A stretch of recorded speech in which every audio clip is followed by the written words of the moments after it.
Les défenseurs obstinés des antipapes Vatican II ressemblent au roi idolâtre mentionné dans Daniel chapitre 14. Le roi adorait le faux dieu Bel.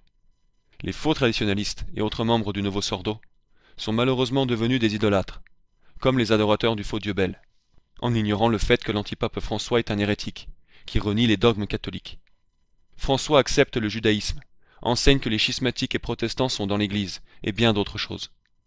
Ces faits irréfutables à propos des hérésies de l'antipape François et son acceptation ouverte du rejet du Christ n'ont pas conduit les faux traditionalistes et autres membres du Nouveau Sordo, auxquels je fais référence, à rejeter François comme un hérétique, comme les faits devraient les y conduire.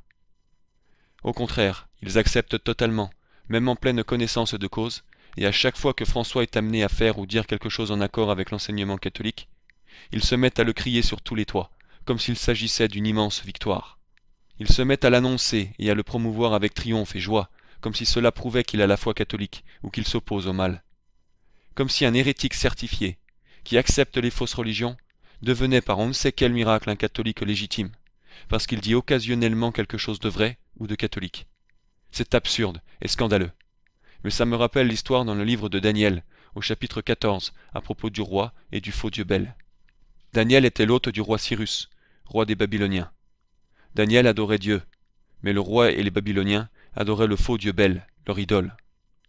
Nous lisons dans Daniel 14, 3 que le roi demanda à Daniel pourquoi il n'adorait pas Bel. Daniel répondit qu'il n'adorait pas les idoles faites à la main, mais le Dieu vivant, qui a créé le ciel et la terre. De façon similaire, si on demandait à un catholique pourquoi il ne reconnaît pas l'antipape François comme étant le pape, il expliquerait qu'il ne peut pas considérer un hérétique, une personne clairement éloignée de la foi catholique, comme pape, car une telle personne manque les attributs d'un vrai pape, tout comme une idole ne possède pas les attributs du Dieu vivant. Le roi répondit à la déclaration de Daniel qu'il n'adorait pas les idoles faites à la main, mais le Dieu vivant, en disant « Bel ne te semble-t-il pas un Dieu vivant? Est-ce que tu ne vois pas combien il mange et boit chaque jour ?» En effet, pour célébrer le culte de Bel, les Babyloniens présentaient à l'idole à manger et à boire chaque jour. Le roi disait ainsi à Daniel « Bel ne montre-t-il pas des signes de vie? Ne mange-t-il pas et ne boit-il pas ?»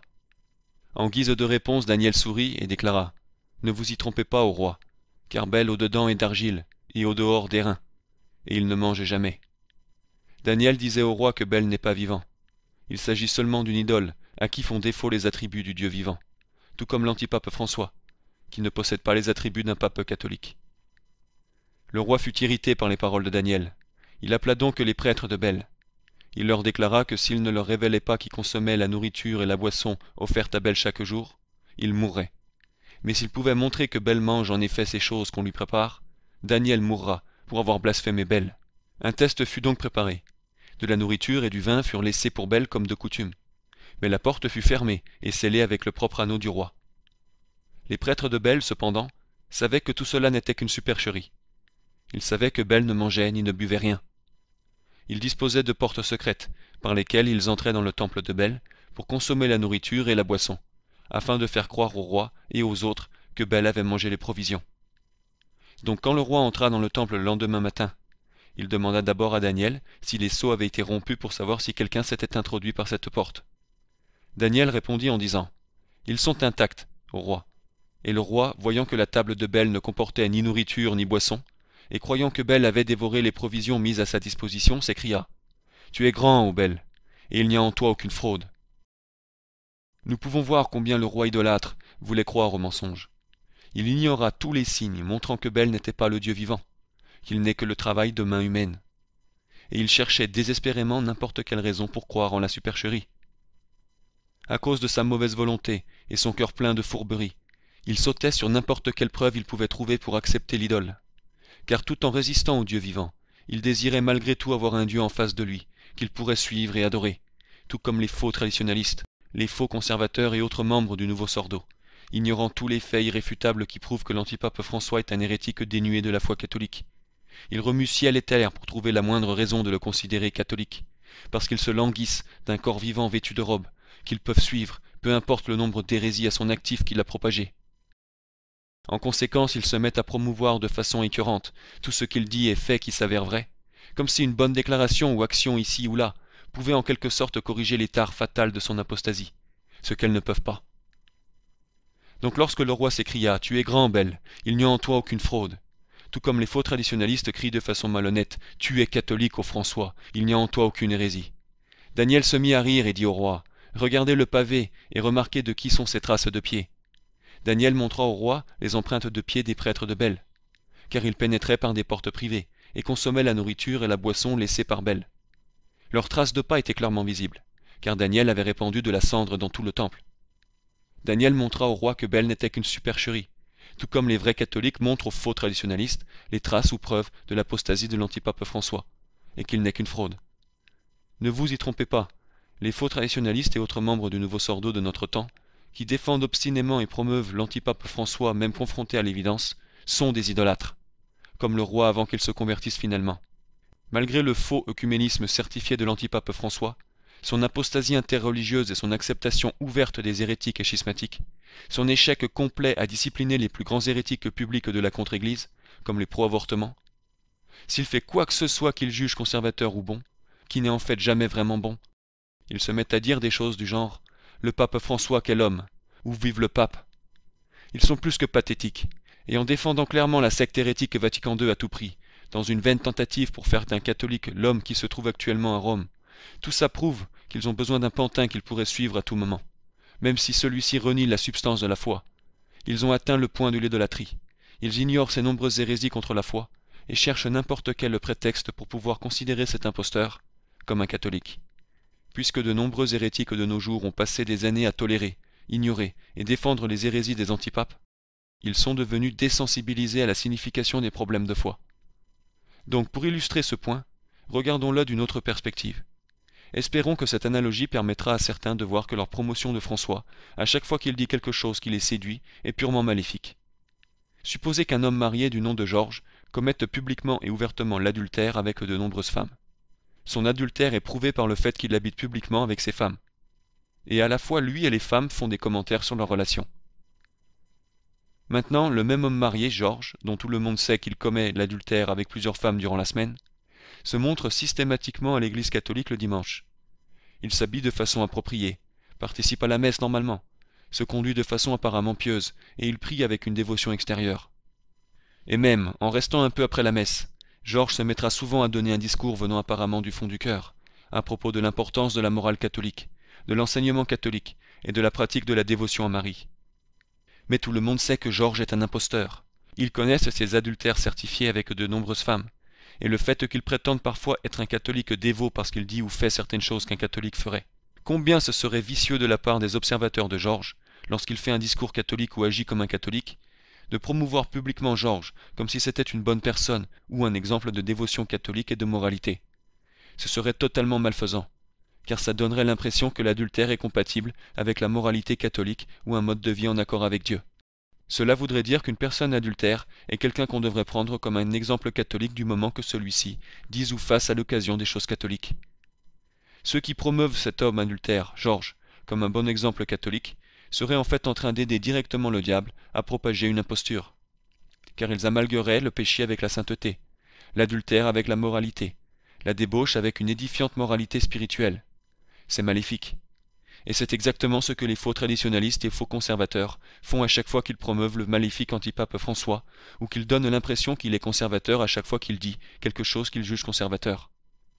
Parce qu'ils savent que c'est un fait avéré, que quiconque s'y intéresse peut constater, que François promeut complètement les fausses religions, le faux œcuménisme condamné, les sectes hérétiques, que François prie avec les sectes hérétiques et mène des activités religieuses d'apostats. C'est un fait. En ignorant ces faits, ou en reconnaissant ces faits mais en le promouvant malgré tout comme s'il était un bon catholique, ou diffusait l'enseignement catholique, car à de rares occasions il dit quelque chose de conservateur, c'est comme promouvoir un homme adultère connu du nom de Georges comme un modèle de piété, simplement parce qu'il s'engage dans des activités de dévotion externe le dimanche. Les gens qui aiment notre Seigneur et Notre-Dame ne voudraient jamais promouvoir un tel homme comme étant bon ou catholique, car ils sauraient qu'en le faisant ils donneraient une fausse impression à propos d'une personne mauvaise. Peut-être que cette réflexion aidera certains à comprendre qu'en promouvant François à toute occasion, plutôt que de le dénoncer comme ils le devraient, ils font le travail du diable, et ils se trouvent du côté du diable. Ils donnent l'impression que le faux œcuménisme, etc., est compatible avec une dévotion à la foi catholique. En fait, ils familiarisent même le diable avec Notre-Dame, car plusieurs de ces faux traditionalistes donnent l'impression que François est vraiment dévoué à Notre-Dame, malgré son faux œcuménisme, son échec total à discipliner la contre-Église, sa tolérance des maléfices liturgiques, et le fait que des pro-avortements reçoivent la soi-disant communion, etc. Ces gens impliquent ainsi que la dévotion à Notre-Dame est compatible avec l'acceptation des religions viciées, du faux œcuménisme, d'une autorité laxiste, etc. Ils introduisent donc Notre-Dame à Satan. C'est ce qu'ils font à chaque fois qu'ils promeuvent le maléfique antipape François, comme s'il était un catholique ou conservateur. Et quand ils promeuvent quelque chose qu'ils disent qu'ils trouvent conservateur, ce n'est jamais aussi conservateur qu'ils se le sont représenté. C'est toujours exagéré. Par exemple, les faux traditionalistes se sont enthousiasmés après que François eut fait cette déclaration. En citant l'antipape Paul VI, il fait cette citation. C'est une dichotomie absurde de penser que quelqu'un puisse vivre avec Jésus, mais sans l'Église, puisse suivre Jésus en dehors de l'Église, et aimer Jésus et pas l'Église. À la lumière de cette déclaration, de nombreux faux traditionalistes ont proclamé en substance « Tu es grand, François, il n'y a en toi aucune hérésie ». Ils en ont conclu qu'il disait que l'Église est nécessaire. Non, pas du tout. Même cette déclaration ne veut pas dire que ceux qui suivent vraiment Jésus devraient suivre ou écouter l'Église catholique. Car François croit, comme Vatican II l'enseigne, dans son décret sur l'œcuménisme, que les protestants et schismatiques sont dans l'Église. François affirme que tout protestant et orthodoxe schismatique qui prétend croire en Jésus et a été baptisé fait partie de l'Église du Christ.